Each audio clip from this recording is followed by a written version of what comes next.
नमस्कार दोस्तों, स्वागत है आपका अनअकैडमी राजस्थान एग्जाम्स पर। मैं आपका दोस्त पंकज शर्मा हाजिर हूं आपके सामने इंडियन मॉडर्न हिस्ट्री की क्लास लेके, आधुनिक भारत के इतिहास की क्लास लेके। आप सभी दोस्तों का स्वागत है जो सभी बच्चे एसीएफ के एग्ज़ाम की तैयारी में जुट गए हैं। मैं पूरी उम्मीद करता हूं कि कल की क्लासेस जो आपने देखी होंगी उन्हें अच्छे से पढ़ा होगा, समझा होगा और सुबह उठ कर के रिवाइज भी किया होगा। तो दोस्तों, स्वागत है एक बार फिर आपका। आप सभी को बहुत बहुत शुभकामनाएं कि आप अच्छे से तैयारी करें, एसीएफ एग्जाम की जमकर तैयारी करें और वो सभी बच्चे जो हमारे प्लेटफॉर्म पे हमारे साथ जुटे हुए हैं उन सभी का सिलेक्शन जरूर से हो जाए। मैं Pankaj Sharma with 3 years of experience in Indian polity, history and current affairs, expert in exam planning and strategy and mentored 3000 plus students। दोस्तों, अगर आपको सफलता चाहिए तो उसके लिए आपको पूरी तैयारी करनी होगी और वो पूरी तैयारी हम आपके लिए लेकर के आए हैं अनअकैडमी के प्लस सब्सक्रिप्शन पर। अगर आप सभी दोस्त अनअकैडमी का प्लस सब्सक्रिप्शन ले लेते हैं तो आपको यहां पर मिलती हैं live classes, test series, quizzes, doubt clearing sessions and cover full syllabus. यानी कि आप लाइव क्लासेस देख सकते हैं, आपको टेस्ट सीरीज प्रोवाइड करवाई जाएंगी, डाउट क्लियरिंग सेशंस आपके होंगे। यानी कोई क्लासेस जो वीकली क्लासेस हो रही हैं उन वीकली क्लासेस में अगर आपको लगता है कि हमें डाउट्स हैं तो उसके लिए हम आपके लिए अलग से सेशंस लेकर आएंगे और उन डाउट्स को दूर करने का कार्य जरूर से करेंगे। पूरा सिलेबस आपका कवर कराया जाएगा, साथ ही एजुकेटर्स आपकी परीक्षा की पूरी तैयारी करवाएंगे। आप अनलिमिटेड लाइव क्लासेस भी देख सकते हैं। वीकली क्विज कॉम्पिटिशन्स जो होंगे उसके अंदर आप अपना सेल्फ इवैल्यूएशन कर सकते हैं और डाउट क्लियरिंग क्लासेस के बारे में मैं आपको बता चुका हूं। एजुकेटर्स बहुत ही अट्रैक्टिव मेथड्स के साथ में आपको समझाने की कोशिश करेंगे। पीडीएफ्स आप डाउनलोड कर सकते हैं, टेस्ट सीरीज आपको यहां पर मिल जाएंगी and the most important thing is that right guidance, expert guidance आपको मिलेगा क्योंकि जो कंपटीशन है वो बहुत ज़्यादा है। हमें अगले 45 डेज 60 डेज जो भी एग्जाम्स हमारे सामने हैं, अभी आप एसीएफ के लिए तैयारी कर रहे हैं, फिर आप इस एग्ज़ाम को देने के बाद हम तो यही चाहेंगे कि सभी बच्चों का सिलेक्शन हो जाए। लेकिन फिर भी अगर किसी बच्चे के अदर एग्जाम के टारगेट्स हैं like civil services, UPSC, RPSC, RAS exam, तो भी आपको सही मार्गदर्शन की आवश्यकता पड़ेगी, राइट गाइडेंस की आवश्यकता पड़ेगी। तो आप उसके लिए कोई भी कोर्स जो इस एग्जाम को आप अपना नेक्स्ट टारगेट बनाना चाहते हैं एसीएफ के एग्जाम के बाद में तो आप उसका कोर्स खरीद लीजिए और एक बार एसीएफ का एग्जाम होने के बाद आप अनअकैडमी के प्लस सब्सक्रिप्शन पे जाके अपनी उस तैयारी को शुरू कर दीजिए। ठीक है दोस्तों, आगे बढ़ते हैं। आपको क्या करना होगा, अनअकैडमी का लर्निंग ऐप इंस्टॉल करना पड़ेगा। वहां पे जाके आपको प्लस ऑप्शन है वहां जाना होगा और वहां आपको आरपीएससी का जो थंबनेल दिखाई देगा उसे आपको सेलेक्ट करना है और गेट सब्सक्रिप्शन पर क्लिक कर देना है। उसके बाद में आपको 1 साल और 2 साल इन दोनों में से जो भी कोर्स आपको लेना है वो कोर्स आप ले सकते हैं। जो बच्चे बिल्कुल फ्रेशर्स हैं, स्टार्ट ही उन्होंने तैयारी करी, यानी 12th पास हैं या फिर ग्रेजुएट अभी अभी हुए हैं और गवर्नमेंट एग्जाम्स की तैयारी कर रहे हैं, तो मैं उनको ये गाइड करना चाहूँगा कि वो कम से कम 2 साल का सिलेबस, 2 साल का कोर्स परचेज करें जिससे कि वो अपनी तैयारी को सही रूप और सही आयाम प्रदान कर पाएं। ठीक है दोस्तों, इसके लिए आपके पास एक सुविधा है, आपको एक रेफरल कोड यूज में लेना है और वो रेफरल कोड आप सभी दोस्तों को यूज में लेना है आपके पंकज सर का। और वो कोड क्या है, Pankaj 9, PANKAJ 9, Pankaj 9 referral code अगर आप यूज लेंगे तो you will definitely get discount of 10%। आपका जो भी कोर्स है, कोर्सेज ऑलरेडी बहुत सस्ते दामों पर आपको मिल रहे हैं। जिस भी कोर्स को आप खरीदना चाहते हैं, किसी भी एग्जाम के कोर्स को आप खरीदना चाहते हैं तो पंकज 9 रेफरल कोड से आप उस एग्जाम कोर्स को परचेज कर सकते हैं और उस पर आपको 10% का डिस्काउंट भी जरूर से मिलेगा। ठीक है दोस्तों, तो जल्दी से पंकज 9 कोड अप्लाई कर दीजिए और अपना कोर्स खरीद लीजिए और हमारे साथ जुट जाइए अपनी एग्जाम की तैयारियों में।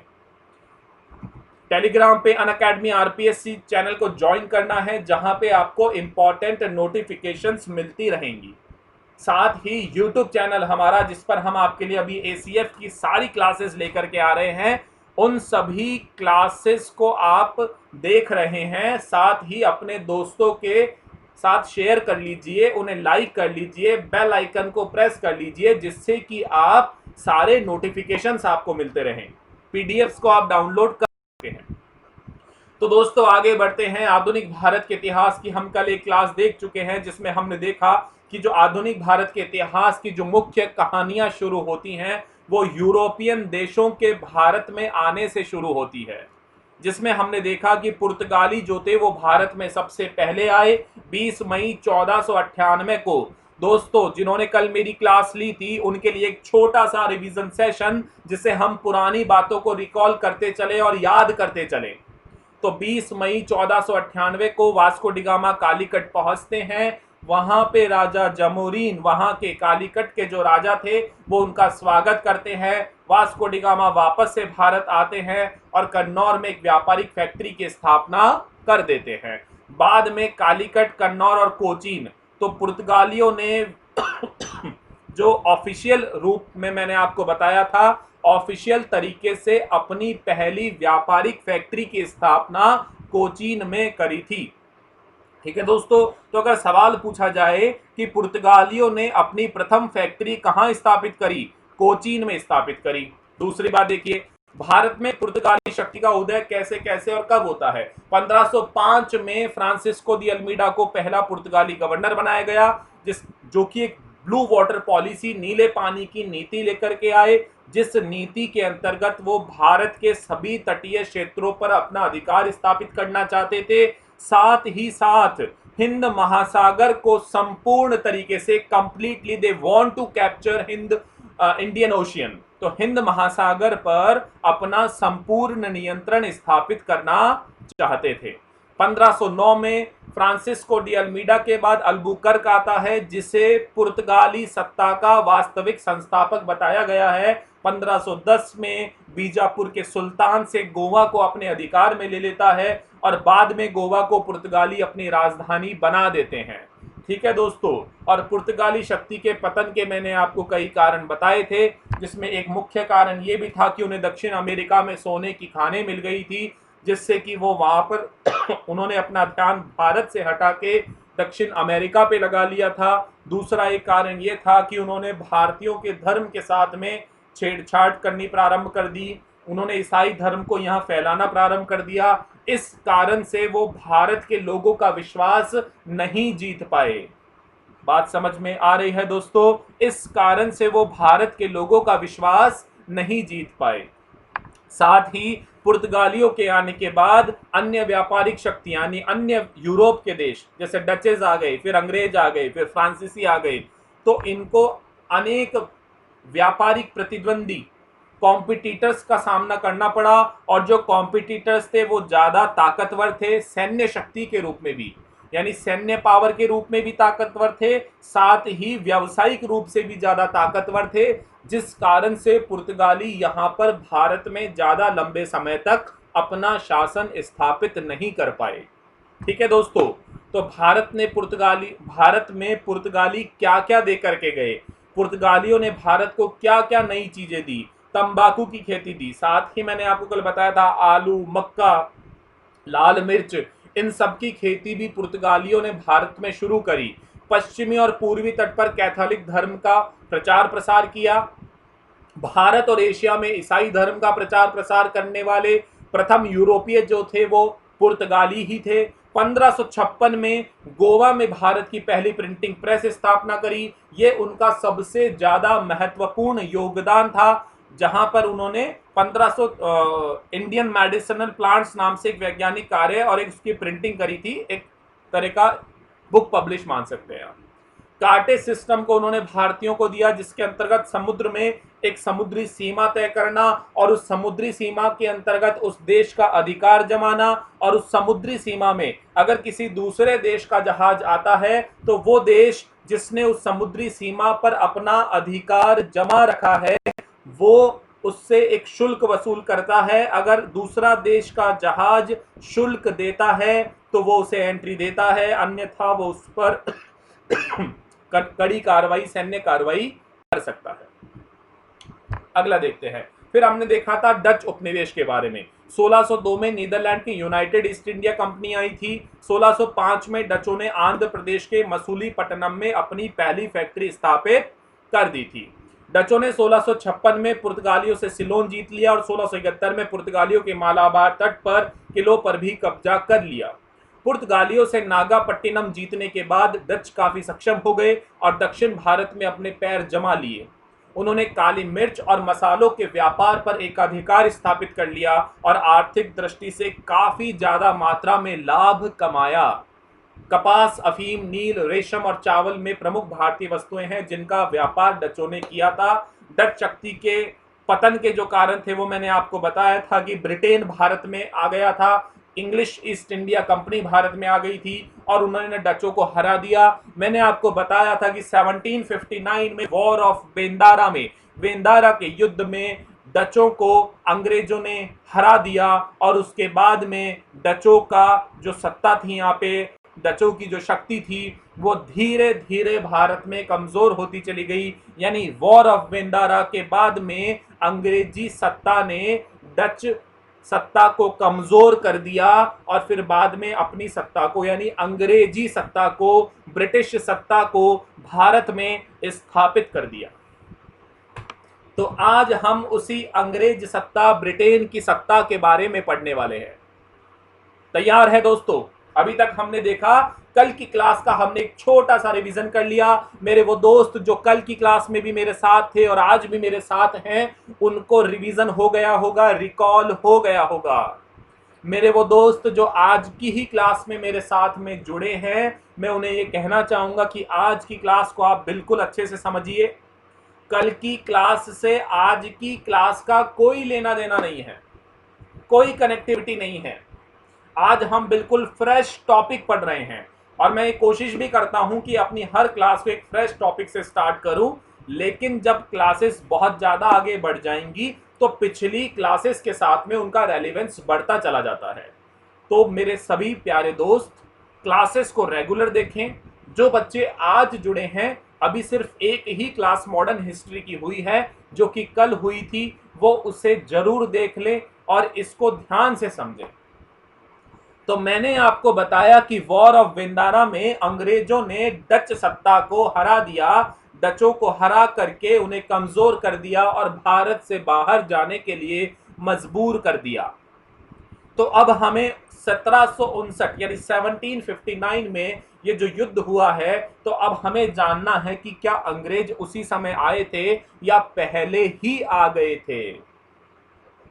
तो दोस्तों, अंग्रेज उपनिवेश यानी अंग्रेज ब्रिटेन भारत में क्यों आया?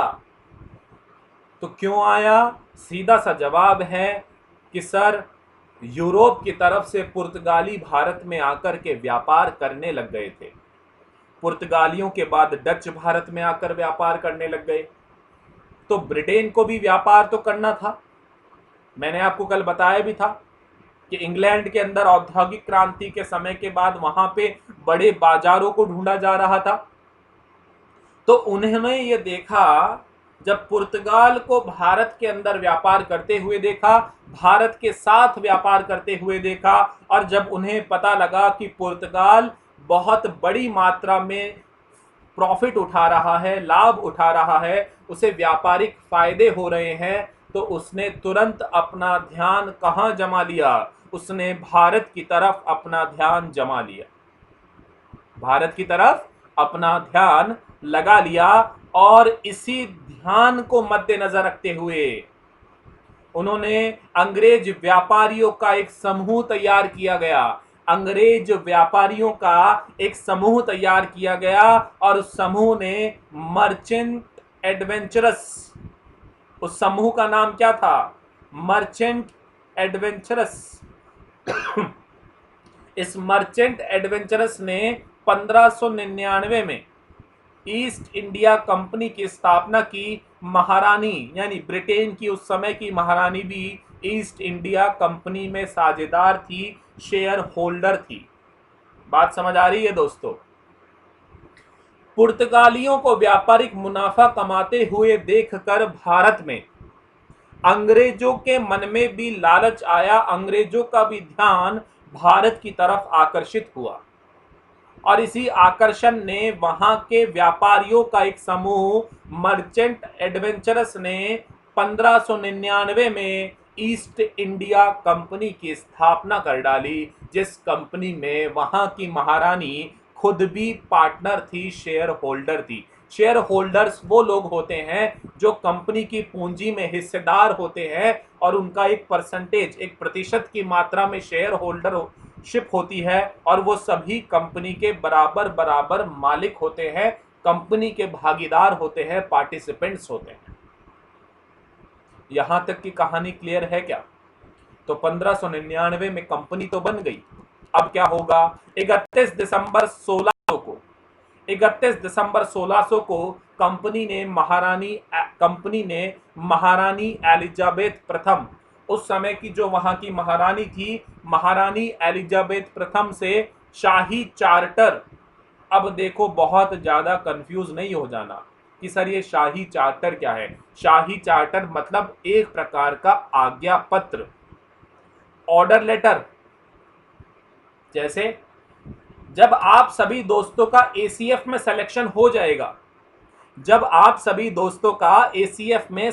जाएगा, बड़ी ही मन में गुदगुदी और खुशी हो रही होगी। ये खुशी आपको जरूर मिलेगी अगर आप अच्छे से अगले 45 दिन तैयारी करेंगे, तो इस खुशी को आप वास्तविकता में भी अनुभव कर पाएंगे। तो जब आपका सिलेक्शन हो जाएगा, राजस्थान सरकार की तरफ से आपको अपॉइंटमेंट लेटर मिलेगा कि भैया ज्वाइन करने आ जाइए, इस दिन से ट्रेनिंग करने आ जाइए।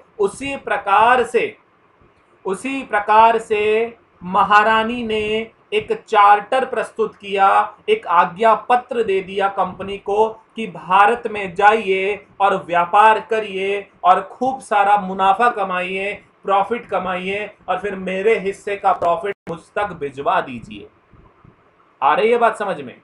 तो 31 दिसंबर 1600 को कंपनी को मिल गया आज्ञा, कंपनी को मिल गई परमिशन भारत में व्यापार करने की। तो अब कंपनी भारत में आएगी और व्यापार करेगी, और व्यापार ही नहीं करेगी, धीरे धीरे हम आगे जैसे हमारी क्लासेस बढ़ती चली जाएंगी, धीरे धीरे हम देखेंगे कि धीरे धीरे कैसे कंपनी व्यापार करते करते भारत के प्रशासन में एंटर करती है, कैसे भारत की राजनीतिक सत्ता को हथिया लेती है और लंबे समय तक, यानी 1600 में जो कंपनी की स्थापना हुई है, अब वो 1947 यानी अगले 347 साल भारत में कंपनी नहीं, ब्रिटेन भारत में रहने वाला है। ब्रिटेन भारत में रहने वाला है। अभी ब्रिटेन की तरफ से भारत में कौन आ रहा है? ईस्ट इंडिया कंपनी आ रही है, अंग्रेज आ रहे हैं। तो अंग्रेज आ गए। 1608 में ईस्ट इंडिया कंपनी ने शाही संरक्षण प्राप्त करने के लिए कैप्टन हॉकिंस को मुगल शासक जहांगीर के दरबार में भेजा। शाही संरक्षण, उस समय भारत पर मुगल सत्ता राज कर रही थी, मुगल एम्पायर का रूल था। तो भारत में अब ऐसे समझो कि मान लीजिए अमेजॉन को भारत में जो भी व्यापार करना है, फ्लिपकार्ट को जो भी भारत में व्यापार करना है, तो उसको भारतीय सरकार से अनुमति लेनी पड़ेगी ना। भारत की सरकार से अनुमति लेकर ही तो व्यापार प्रारंभ कर सकते हैं। उसी प्रकार ईस्ट इंडिया कंपनी को भी किससे अनुमति लेनी पड़ेगी? उस समय की सरकार से। और उस समय की सरकार कौन है? मुगल शासक, मुगल बादशाह जहांगीर। तो कैप्टन हॉकिंस आते हैं। कौन आते हैं? हॉकिंस, एक प्रेशर कुकर आता है हॉकिंस। तो कैप्टन हॉकिंस आते हैं जहांगीर से मिलते हैं और कोशिश करते हैं कि उन्हें वो सब वादे मिल जाए, वो सारी बातें उनकी मान ली जाए, जिससे कंपनी भारत में आसानी से व्यापार कर सके। बात समझ आ रही है दोस्तों? लेकिन होता क्या है, जहांगीर जो है वो उन्हें अनुमति तो देंगे, पर संपूर्ण तरीके से जितनी भी शर्तें थी, यानी जो भी उन्हें परमिट्स चाहिए थे, वो परमिट्स जहांगीर कैप्टन हॉकिंस को नहीं देंगे। ठीक है, लेकिन उन्हें फैक्ट्रियां स्थापित करने का परमिट तो दे देते हैं। कैप्टन हॉकिंस बहुत सारी शर्तों के साथ, बहुत सारी उम्मीदों के साथ जहांगीर से मिले, लेकिन जहांगीर ने उनकी सारी उम्मीदों को पूरा नहीं किया, सिर्फ कुछ उम्मीदों को पूरा किया। और इसके अंतर्गत भारत के पश्चिमी तट पर अपनी फैक्ट्रियां स्थापित करने हेतु शाही परमिट प्राप्त करने में सफल रहा। यानी कि कैप्टन हॉकिंस जितनी भी शर्तों के साथ आए थे, जहांगीर से मिले थे, तो जहांगीर ने उनकी सारी शर्तें तो नहीं मानी, लेकिन फैक्ट्रियां स्थापित करने की परमिशन कैप्टन हॉकिंस को दे दी गई और भारत के पश्चिमी तट पर अपनी फैक्ट्रियां स्थापित कर ली। किसने? ईस्ट इंडिया कंपनी ने अपनी फैक्ट्रियां स्थापित कर ली। बात समझ आ रही है दोस्तों? तो अब क्या होगा, अंग्रेजों ने प्रथम व्यापारिक फैक्ट्री सूरत में 1608 में स्थापित कर दी। 1611 में दक्षिणी पूरब समुद्र तट पर सर्वप्रथम अंग्रेजों ने मसूलीपट्टनम में अपनी व्यापारिक कोठी स्थापित कर दी। 1608 में सूरत में पहली व्यापारिक फैक्ट्री खोली और 1611 में मसूलीपट्टनम में उन्होंने अपनी व्यापारिक कोठी की स्थापना कर दी। बात समझ आई दोस्तों? यहां तक की कहानी क्लियर है क्या? बहुत ही सिंपल सी कहानी है कि अंग्रेजों को 1599 में अंग्रेजों ने कंपनी बना ली, जो कंपनी भारत में आकर के व्यापार करेगी। उस कंपनी की भागीदार वहां की महारानी स्वयं भी है। और 31 दिसंबर 1600 को क्वीन से परमिशन मिल जाती है कंपनी को, और कंपनी भारत में व्यापार करने के लिए निकल पड़ती है। और 1608 में ईस्ट इंडिया कंपनी ने जहांगीर से अनुमति मांगी, परमिशंस मांगी, और वो उन्हें डिमांड्स बताई कि हम ये शर्तें पूरी करना चाहते हैं और इसके बाद भारत में व्यापार कर पाएंगे। तो अंग्रेजों ने अंग्रेजों ने क्या परमिशन मिली? उन्हें परमिशन मिली सिर्फ फैक्ट्रियां स्थापित करने की।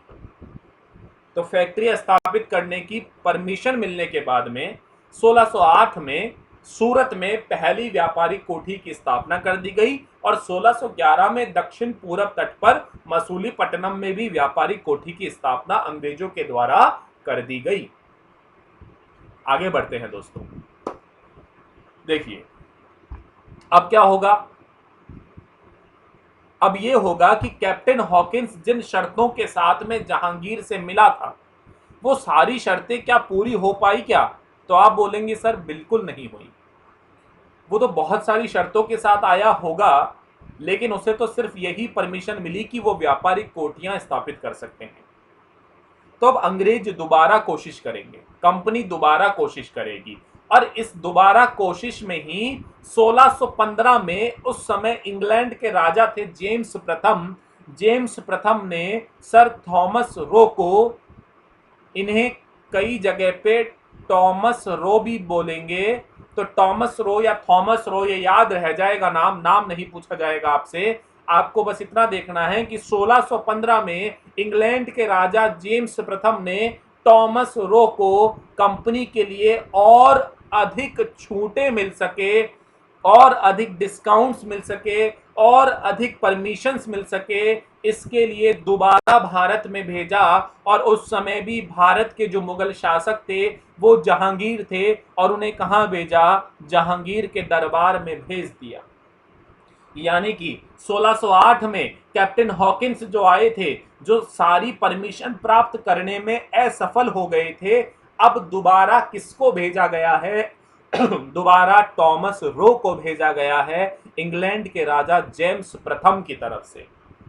टॉमस रो भारत में आए हैं, 1615 में आए हैं और मुगल शासक जहांगीर से उनके दरबार में मिले हैं। क्योंकि हम राजस्थान के एग्जाम्स की तैयारी कर रहे हैं, इसलिए मैं आपको एक इंपॉर्टेंट बात बताना चाहूंगा कि टॉमस रो जहांगीर से कहां मिलते हैं। तो दोस्तों अजमेर में मिलते हैं। और अजमेर में ही क्या है, अजमेर में ही आरपीएससी का ऑफिस है, जहां पर आप इंटरव्यू देने जाएंगे जब एसीएफ के एग्जाम का इंटरव्यू होगा।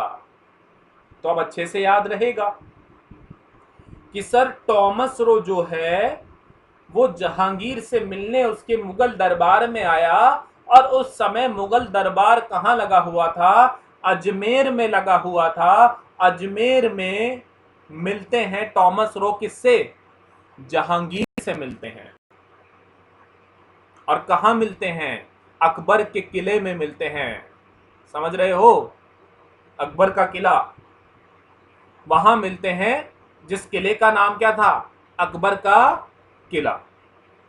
तो उस किले में जहांगीर का दरबार लगा हुआ था और उस दरबार में टॉमस रो मिलते हैं जहांगीर से। अब क्या होगा दोस्तों, अब आगे मैं आपको ये बताना चाहूंगा कि टॉमस रो जितनी भी परमिशंस जो चाहिए थी, जो मुख्य परमिशंस, जो परमिट्स चाहते थे ईस्ट इंडिया कंपनी, उसे पाने में सफल हो जाते हैं। क्यों सफल हो जाते हैं, क्योंकि टॉमस रो के पास में एक इंपॉर्टेंट कैरेक्टरिस्टिक था, उनकी पर्सनालिटी में एक इंपॉर्टेंट विशेषता थी। क्या थी, एक तो उन्हें फारसी भाषा आती थी। समझ गए, फारसी भाषा जो मुगल भी जानते थे, तो फारसी भाषा आती थी। तो टॉमस रो ने जहांगीर से उसी भाषा में बात करी।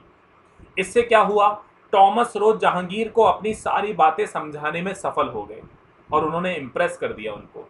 दूसरी इंपॉर्टेंट बात जो थी, टॉमस रो एक शानदार डिप्लोमेट थे, एक अच्छे कूटनीतिज्ञ थे, एक अच्छे पॉलिटिशियन थे। जैसे हमारे मोटा भाई हैं, मोटा भाई समझ गए ना, समझ गए होंगे। तो टॉमस रो भी उसी प्रकार बहुत अच्छे डिप्लोमेट थे, फारसी भाषा आती थी, जहांगीर से मिले, अजमेर में मिले, अकबर के किले में मिले और वहां पे जहांगीर को इंप्रेस कर दिया और जहांगीर से वो सारी परमिशंस वो मांगने में सफल हो गए, जो परमिशंस ईस्ट इंडिया कंपनी को भारत में सफलतापूर्वक व्यापार करने के लिए चाहिए थी। तो यहां पे सफलता प्राप्त होती है टॉमस रो को। बात क्लियर है क्या दोस्तों? चलिए दोस्तों आगे बढ़ते हैं।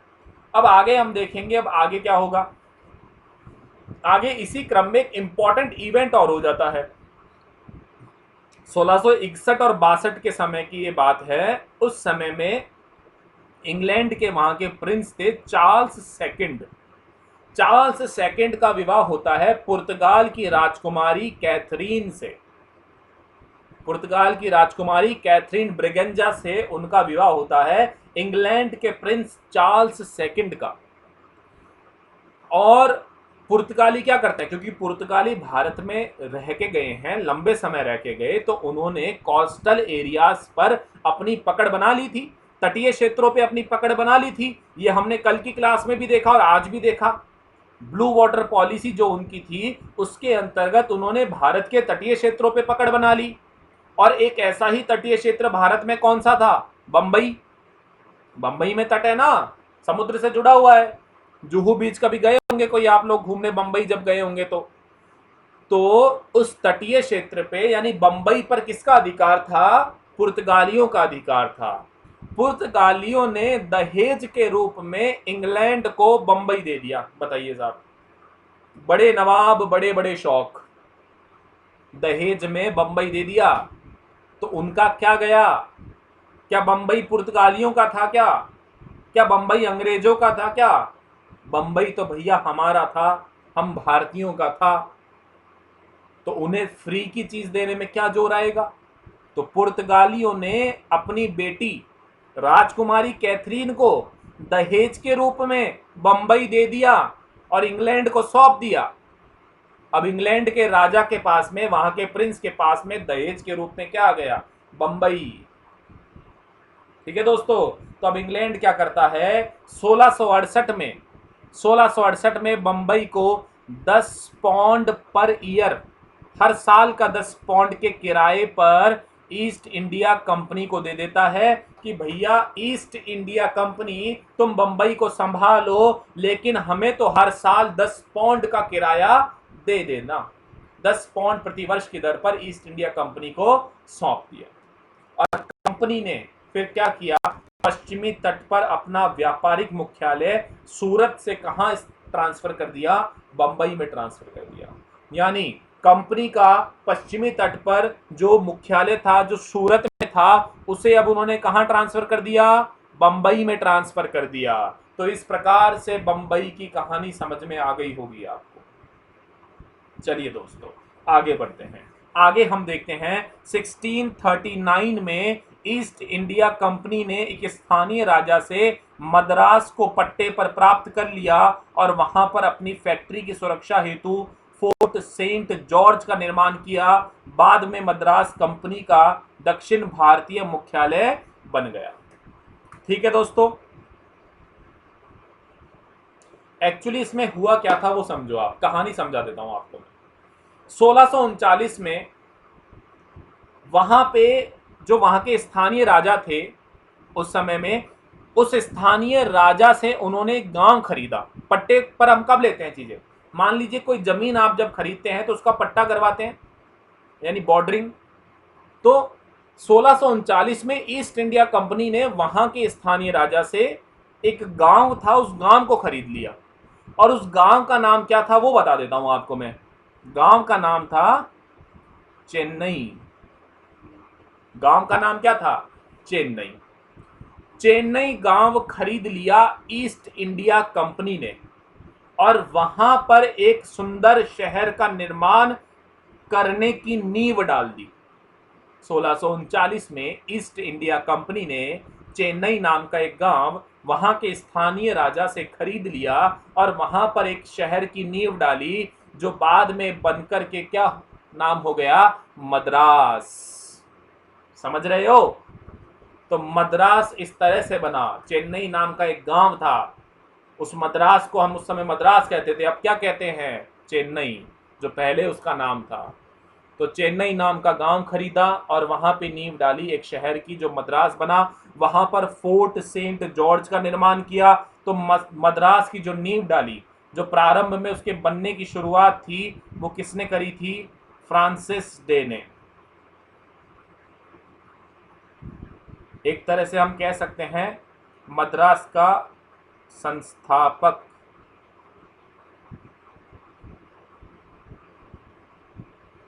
Francis day. नाम सुन लीजिए कुछ, एक मिनट दोस्तों।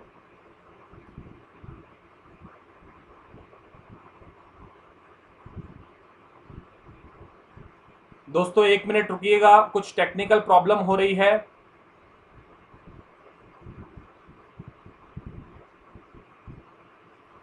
Wait,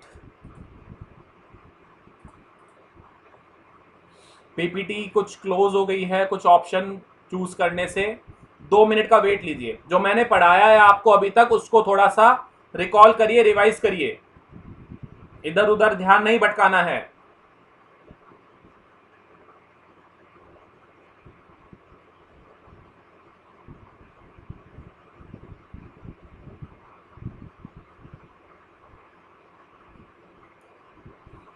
all my dear friends, बीच में कुछ 1-2 मिनट का ब्रेक आ गया है।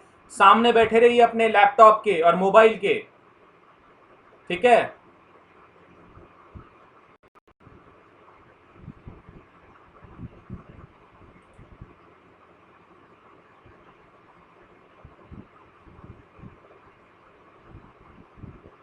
बहुत जल्द वापस वहीं से शुरू करेंगे जहां पे क्लास हमारी बीच में थोड़ी रुक गई है। थोड़ा सा वेट करिए और जो अभी तक मैं आपको पढ़ा चुका हूं उसे रिवाइज करिए, दिमाग में रिकॉल करिए, रिकॉल करते रहिए।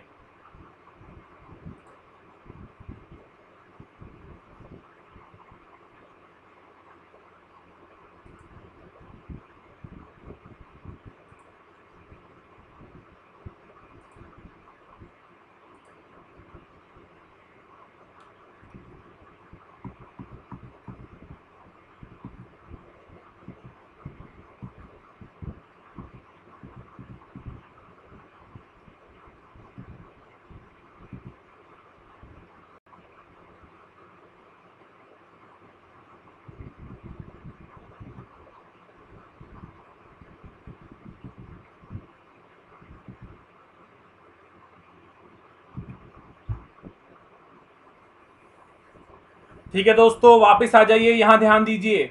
बीच में थोड़ा सा डिस्टरबेंस हो गया था, कई बार टेक्निकल एरर्स हो जाते हैं। तकनीकी चीज़ों में यही समस्या रहती है कि वो कभी भी बिगड़ सकती हैं, लेकिन उन्हें हम सुधार भी सकते हैं।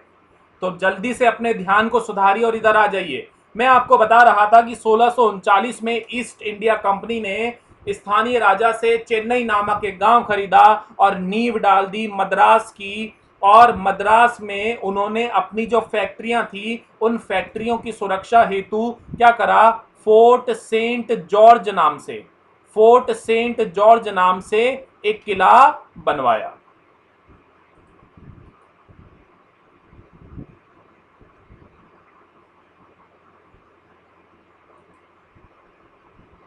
फोर्ट सेंट जॉर्ज नाम से क्या बनवाया, किला बनवाया। समझ आ रही है बात? ये देखिए, फोर्ट सेंट जॉर्ज का निर्माण कराया, बाद में मद्रास कंपनी का दक्षिण भारतीय मुख्यालय बन गया। मैं फिर एक बार वापस रिपीट करूंगा, बीच में हम कुछ रुक गए थे, टेक्निकल डिस्टरबेंस हो गया था। 1639 में ईस्ट इंडिया कंपनी ने एक गांव खरीदा चेन्नई, और उस चेन्नई नामक गांव पे मद्रास की नींव डाली। और जो मद्रास की नींव डाली, या मद्रास का संस्थापक जिसे हम कह सकते हैं, वो किसे कहा जाता है, फ्रांसिस डे को। किसको कहा जाता है, फ्रांसिस डे को कहा जाता है। बाद में बंगाल के गवर्नर शुजाउद्दीन ने 1651 में ईस्ट इंडिया कंपनी को बंगाल में अपनी व्यापारिक गतिविधियां चलाने हेतु अनुमति भी प्रदान कर दी। 1639 में तो मद्रास बसा लिया, और 1651 में बंगाल का गवर्नर शुजाउद्दीन था, जिसने 1651 में ईस्ट इंडिया कंपनी को व्यापार करने की अनुमति प्रदान कर दी। तो अब समझ में आ रही है बात कि कैसे धीरे धीरे ईस्ट इंडिया कंपनी भारत के क्षेत्रों में, हर राज्य में, हर दिशा में फैलती चली जा रही है। चाहे वो उत्तर हो, दक्षिण हो, पूर्व और पश्चिम हो, वो हर क्षेत्र में, हर राज्य में अपनी व्यापारिक फैक्ट्रियों को स्थापित करती हुई चली जा रही है। बात क्लियर है दोस्तों? तो इसी क्रम में अब क्या हुआ, हुगली में एक फैक्ट्री स्थापित की गई, और 1668 ईस्वी में फैक्ट्री स्थापित करने हेतु 3 गांव खरीद लिए।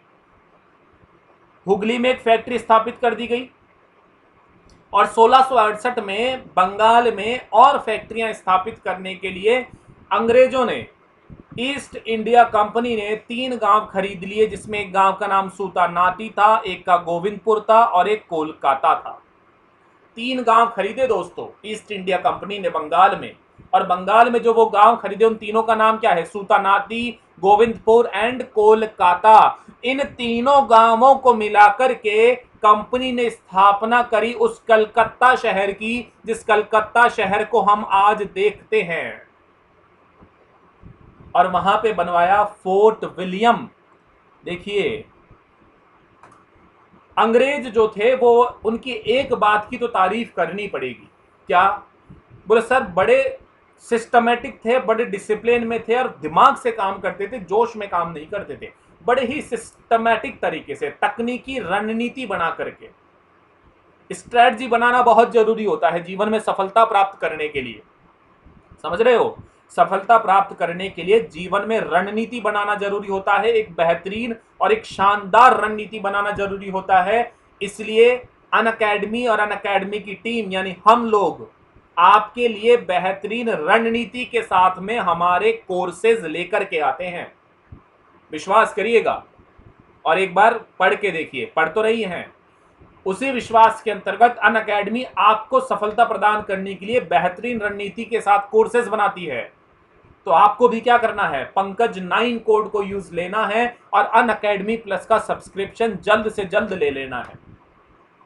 तो अब अंग्रेजों की बेहतरीन रणनीति क्या थी कि अंग्रेज जहां जहां पर व्यापारिक फैक्ट्रियों को स्थापित किया गया था, अंग्रेजों ने जहां जहां पर, अभी मैं बहुत शानदार बात बताने वाला हूं, ध्यान से सुनना। अंग्रेजों ने जिन जिन स्थानों पर व्यापारिक फैक्ट्रियों को स्थापित किया था, उन फैक्ट्रियों की सुरक्षा के लिए उन्होंने किलेबंदी करी और किले बनवाए। पुर्तगाली और डच यही गलती कर गए। पुर्तगालियों ने और डचों ने जो फैक्ट्रियां स्थापित करी उनकी सुरक्षा का ध्यान ही नहीं रखा। लेकिन अंग्रेज क्योंकि स्मार्ट हैं, समझदार हैं, एक रणनीति के तहत कार्य कर रहे हैं, तो अंग्रेजों ने जहां जहां फैक्ट्रियां लगाई वहां पर अपनी सेना को रखा और सेना को रखने के लिए उन्होंने फोर्ट्स बनवाए, किले बनवाए। इसी कारण से मद्रास में कंपनी ने जो फैक्ट्रियां स्थापित करी थी उनकी सुरक्षा के लिए फोर्ट सेंट जॉर्ज बनवाया। बंगाल में कलकत्ता में जो फैक्ट्रियां स्थापित करी थी उन फैक्ट्रियों की सुरक्षा के लिए उन्होंने फोर्ट विलियम बनवाया और चारों तरफ से किलेबंदी कर दी फैक्ट्रियों की सुरक्षा के लिए। तो भारत के दो महत्वपूर्ण शहर के बारे में आज आपको जानकारी मिल गई है कि मद्रास यानी चेन्नई कैसे बना और कोलकाता कैसे बना। चेन्नई कैसे बना? चंद्रगिरी का राजा था, चंद्रगिरी के राजा से ईस्ट इंडिया कंपनी ने एक गांव खरीद लिया, उस गांव का नाम चेन्नई था और वहां स्थापना कर दी मद्रास की। और उसका संस्थापक जो कहा गया, जिसने प्रारंभ में नींव डाली और मद्रास शहर को खूबसूरत बसाने में मदद करी, उसका नाम था फ्रांसिस डे। उसी प्रकार बंगाल में जब कंपनी को 1651 में अनुमति मिल गई और उन्होंने वहां पे 3 गांव खरीदे, सूतानाती, गोविंदपुर एंड कोलकाता, और वहां पे फैक्ट्रियों की स्थापना करी और फैक्ट्रियों की सुरक्षा के लिए चारों तरफ फोर्ट विलियम बना दिया, किलेबंदी कर दी। उसी प्रकार से वहां का जो वास्तुकार यानी संस्थापक कहा गया, कलकत्ता का, वो कहा जाता है जॉब चारनाक। ठीक है दोस्तों, ये इंफॉर्मेशन आपको याद में रखनी है, ध्यान में रखना है। आगे बढ़े, चलिए। तो आगे हम देखेंगे कि भैया क्या होगा। अब आगे जो होने वाला है कि उस समय का जो मुगल शासक था फर्रुखसियर ने 1617 ईस्वी में एक शाही फरमान जारी कर दिया। फरमान यानी एक ऑर्डर जारी कर दिया, एक आदेश जारी कर दिया और कंपनी को बंगाल में कुछ व्यापारिक विशेषाधिकार प्रदान कर दिए, जिसमें बगैर कर अदा किए बंगाल में ब्रिटिश वस्तुओं के आयात निर्यात की अनुमति भी शामिल थी। अरे मेरे प्यारे दोस्तों, बहुत ध्यान से सुनिए, ये बहुत बड़ा इंपॉर्टेंट इवेंट है। ये यहां पर जो घटना घटी है, ये फर्रुखसियर जो गलती कर गया है, इसकी गलती की सजा क्या मिलेगी? मुगल शासक, मुगल एम्पायर छिन जाएगा और कंपनी के हाथों में चला जाएगा और फिर भारत में क्या होगा? ब्रिटेन की सत्ता स्थापित हो जाएगी। 1717 में फर्रुखसियर ने जो ये फरमान जारी कर दिया ना, ये फरमान उसने कंपनी के व्यापार के लिए जारी नहीं किया है। इनडायरेक्ट रूप से ये जो फरमान जारी हुआ है, ये मुगल शासन, मुगल सत्ता के अंत का फरमान है। समझ रहे हो? और प्रारंभ है भारत में ब्रिटेन की सत्ता का। तो आप बोलोगे सर ऐसा क्या हो गया था, फर्रुखसियर ने ऐसा क्यों कर दिया? एक्चुअली क्या था, फर्रुखसियर साहब बहुत बीमार चल रहे थे उन दिनों। मेरी बात ध्यान से सुनिएगा। फर्रुखसियर साहब बहुत ज्यादा बीमार चल रहे थे, कोरोना जैसी कोई महामारी से पीड़ित हो गए होंगे और उनका इलाज नहीं हो पा रहा था। सारे हकीम वैद्य सारे नुस्खे अपना चुके थे, लेकिन उनका व्यापार नहीं हो पा रहा था। उसी समय भारत में एक अंग्रेज प्रतिनिधि दल आया हुआ था, एक इंग्लिश रिप्रेजेंटेटिव टीम आई हुई थी, जिसका नेतृत्व कर रहे थे सर जॉन शर्मन। शर्मन जोशी नहीं, सर जॉन शर्मन। मेरी बात ध्यान से तो सुन रहे हो ना? आप बोलते हो कि सर बोले ध्यान से सुनना, ध्यान से सुनना, बहुत ज्यादा आप बार बार ध्यान से सुनना बोलते हो। अरे इसलिए बोलता हूं कि तुम्हारा ध्यान व्हाट्सएप, इंस्टाग्राम और फेसबुक की बातों में ना चला जाए, जिसमें ध्यान तुम्हारा लगा रहता है। तो इसलिए बोलता हूं ध्यान से सुनना। 1717 में फर्रुखसियर ने बहुत बड़ी गलती कर दी, और वो गलती क्यों कर दी उसकी कहानी समझा रहा हूं आपको मैं। फर्रुखसियर बीमार चल रहा था, कोरोना जैसी कोई महामारी उस समय फैली हुई होगी, ऐसा मान के चलते हैं। अब फर्रुखसियर बीमार चल रहा था तो मुगल शासन में जो बड़े बड़े हकीम थे, बड़े बड़े वैद्य थे, उन सबको बुलाया गया, लेकिन उनका इलाज फर्रुखसियर पर काम नहीं कर रहा था। लेकिन उसी समय सर जॉन शर्मन के नेतृत्व में एक अंग्रेज प्रतिनिधि दल भारत में आया हुआ था और उस प्रतिनिधि दल में एक डॉक्टर हैमिल्टन था। डॉक्टर हैमिल्टन था जो कि पेशे से डॉक्टर था, तभी तो डॉक्टर की डिग्री लगाई थी। डॉक्टर कुछ पीएचडी स्कॉलर्स भी लगाते हैं, इसलिए कह रहा हूं पेशे से डॉक्टर था, मेडिकल डॉक्टर था। क्या नाम था? हैमिल्टन। तो मुगलों ने क्या बोला कि हैमिल्टन साहब आप आइए और हमारे नवाब, हमारे शासक फर्रुखसियर को देखिए कि इनको क्या बीमारी हुई है। तो डॉक्टर हैमिल्टन आते हैं, फर्रुखसियर को देखते हैं, उनकी जांच करते हैं और कुछ दवाइयां लिख करके देते हैं। अब आप इसे किस्मत मानिए या बदकिस्मती, मुगलों की बदकिस्मती थी और अंग्रेजों की किस्मत थी कि डॉक्टर हैमिल्टन का इलाज काम कर गया और फर्रुखसियर बिल्कुल तंदुरुस्त हो गया। अब जान बची तो लाखों पाए, जान बच गई तो सब बच गया। बहुत खुश हो गया और खुशी खुशी में एक फरमान जारी कर दिया और कंपनी को बंगाल में कुछ विशेष अधिकार दे दिए, जिसमें सबसे इंपॉर्टेंट अधिकार जो था वो ये था कि बिना कर अदा किए आपको, यानी कंपनी को, ईस्ट इंडिया कंपनी को अब कोई भी टैक्स नहीं देना है और बिना टैक्स दिए वो ब्रिटिश वस्तुओं का आयात और निर्यात, इंपोर्ट और एक्सपोर्ट कर सकती थी। अब सोच लो आप कि भारत की कोई कंपनी इंपोर्ट और एक्सपोर्ट करे और भारत सरकार उससे टैक्स ना ले तो उसकी तो बल्ले बल्ले हो जाएगी ना, मजे हो जाएंगे। टैक्स देना पड़ता है तो कितनी बड़ी राशि टैक्स में जाती है, वो सारी की सारी उसके पास बच जाएगी। तो ये अंग्रेजों को जो टैक्स देना पड़ रहा था इससे पहले, अब ये टैक्स देने की व्यवस्था खत्म हो गई और बंगाल में ब्रिटिश वस्तुओं के आयात निर्यात की फुल अनुमति मिल गई। बात समझ में आई दोस्तों? तो बिना टैक्स के जो ये व्यापार करने की अनुमति मिल गई थी, इसको बोलते थे मुक्त व्यापार नीति, जिसे उस समय की भाषा में कहा जाता था, ध्यान से सुनना, दस्तक प्रथा। कौन सी प्रथा? दस्तक प्रथा। दस्तक प्रथा यानी मुक्त व्यापार नीति। किसी भी प्रकार का कर नहीं देना पड़ेगा और मुक्त रूप से फ्री ट्रेड आप कर सकते हो। तो ये दस्तक प्रथा मिल गई थी अंग्रेजों को फर्रुखसियर के द्वारा। बात समझ में आ गई? तो इस फरमान के द्वारा कंपनी को वस्तुओं की आवाजाही हेतु दस्तक जारी करने का भी अधिकार प्रदान कर दिया गया। बात समझ में आ गई है क्या? तो अब वो आप बोलोगे सर क्या हुआ, इस दस्तक प्रथा का कैसे फायदा उठाया कंपनी ने? तो कंपनी ने ऐसे फायदा उठाया कि उन्होंने, मैं आपको थोड़ा लिखकर बता देता हूं,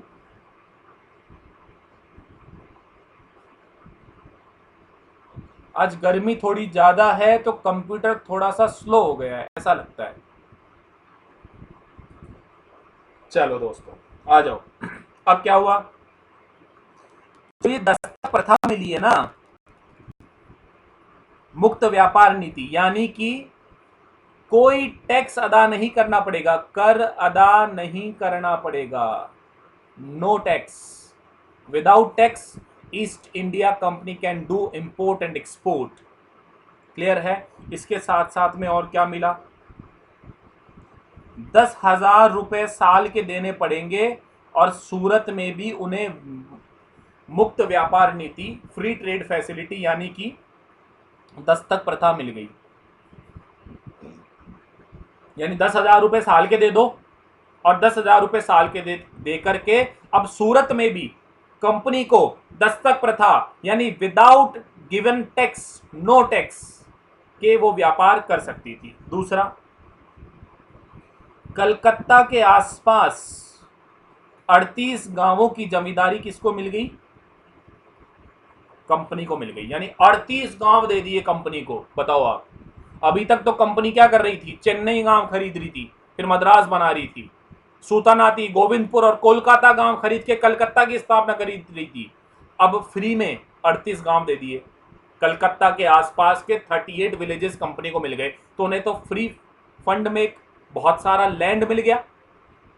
अब कंपनी को लैंड भी मिल गया है फ्री में, कंपनी को टैक्स भी नहीं देना पड़ेगा, यानी उन्हें दस्तक सिस्टम भी मिल गया। खूब व्यापार करो और जो भी मुनाफा आएगा वो अपनी ही जेब में भर लो, टैक्स देने की जरूरत ही नहीं है सरकार को। और क्या हुआ, बॉम्बे में टकसाल जो थी वहां पे ब्रिटेन को ब्रिटिश सिक्के, कंपनी को ब्रिटिश सिक्के छापने की अनुमति मिल गई। क्या अनुमति मिल गई? ब्रिटिश सिक्के ढालने बनाने की अनुमति भी मिल गई। बात क्लियर है क्या दोस्तों? समझ में आया? फर्रुखसियर ने मुगल सत्ता के अंत की शुरुआत कर दी, और उसमें सबसे इंपॉर्टेंट पॉइंट जो है वो आपको ध्यान रखना है, दस्तक प्रथा। दस्तक प्रथा यानी कंपनी को जो व्यापार कर रही है उस पर कोई टैक्स नहीं देना पड़ेगा। Without tax company can do आयात एंड निर्यात, इंपोर्ट एंड एक्सपोर्ट। तो ये इंपॉर्टेंट कहानी है अंग्रेजों की, क्योंकि अभी हम पढ़ रहे हैं यूरोपियन राष्ट्रों का भारत में आगमन, तो मॉडर्न हिस्ट्री तो सारी अंग्रेजों के साथ ही चलेगी। अब इसके बाद में क्या हुआ ये मैं आपको आगे की क्लासेस में बताऊंगा। पहले हम देख लेते हैं कि अंग्रेजों के बाद में आने के क्रम में फ्रांस भी भारत में आया था।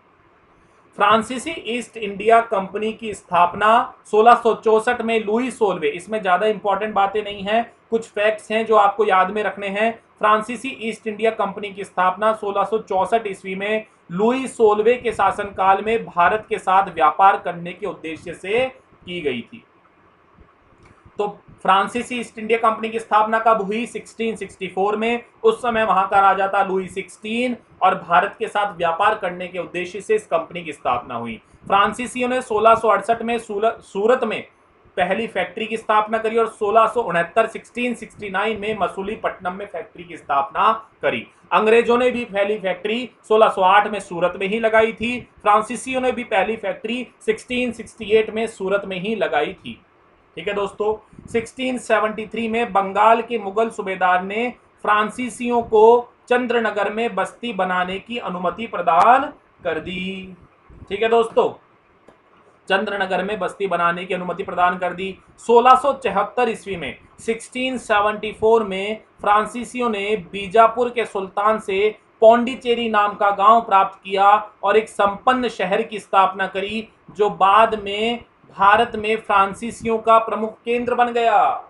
जैसे अंग्रेजों ने मद्रास और कोलकाता की स्थापना कर दी, उसी प्रकार फ्रांसीसियों ने बीजापुर के सुल्तान से एक गांव खरीदा जिसका नाम पौंडीचेरी था, और पौंडीचेरी नामक एक शहर बनाया जिसे आज हम पुद्दुचेरी कहते हैं, जो कि हमारा एक केंद्र शासित प्रदेश है। और उस पुद्दुचेरी की पौंडीचेरी की स्थापना करी और फ्रांसीसियों ने इस पौंडीचेरी को ही अपना इंपॉर्टेंट सेंटर बनाया। 1954 में आजादी के बाद में फ्रांसीसियों से बातचीत करके, समझौता करके इस पौंडीचेरी को हम भारत में मिला लेंगे। ये पॉलिटी की क्लास में जो बच्चे मेरी सारी क्लासेस देख रहे हैं उन्हें मैंने बताया था कि 1954 में फ्रांस से समझौता करके हमने पौंडीचेरी को भारत में मिला लिया। तो इस पौंडीचेरी की स्थापना कब चालू हुई थी? 1674 में। बात क्लियर है क्या दोस्तों? और वहां का संस्थापक जिसने नींव डाली वो बोला जाता है फ्रैंकवा मार्टिन को। फ्रैंकवा मार्टिन। क्लियर है दोस्तों? फ्रांसीसी ईस्ट इंडिया कंपनी ने माहे, कराईकल, बालासोर और कासिम बाजार में अपनी व्यापारिक बस्तियां स्थापित कर ली। ये बहुत इंपॉर्टेंट है। भारत आने से लेकर 1741 तक फ्रांसीसियों का प्रमुख उद्देश्य ब्रिटिशों के समान पूर्णतः वाणिज्यिक ही था, कॉमर्शियल। फ्रांसीसी ईस्ट इंडिया कंपनी ने 1723 में यनम, 1725 में मालाबार तट पर माहे और 1739 में कराईकल पर कब्जा कर लिया। तो ये सभी क्षेत्र पुडुचेरी, माहे, यनम, कराईकल, ये सभी क्षेत्र किसके कंट्रोल में आ गए थे? फ्रांसीसियों के कंट्रोल में आ गए थे। और आजादी तक ये सभी क्षेत्र फ्रांसीसियों के कंट्रोल में रहे। आजादी के बाद 1954 में हमने फ्रांस के साथ समझौता करके इन सभी क्षेत्रों को, पुडुचेरी, माहे, यनम, कारिकल को हमने कहां मिला लिया? भारत में मिला लिया। फ्रांस के बारे में इतना ही है। आज हम अंग्रेजों और फ्रांसीसियों के बारे में चर्चा कर चुके हैं। कल की क्लासेस में हम कुछ चीजें देखेंगे कि अंग्रेज और फ्रांसीसियों के बीच में कुछ युद्ध हुए, उसके बारे में जानकारी हासिल करेंगे और फिर सीधे हम बढ़ेंगे किस प्रकार से अंग्रेजों ने अपनी सत्ता की स्थापना भारत में करी, किस प्रकार अंग्रेज व्यापार करते करते भारत की प्रशासनिक और राजनीतिक सत्ता में भी शामिल हो गए। तब तक के लिए दोस्तों धन्यवाद। क्लासेस को ध्यान से देखिए, रिवाइज करते रहिए। जय हिंद, जय भारत।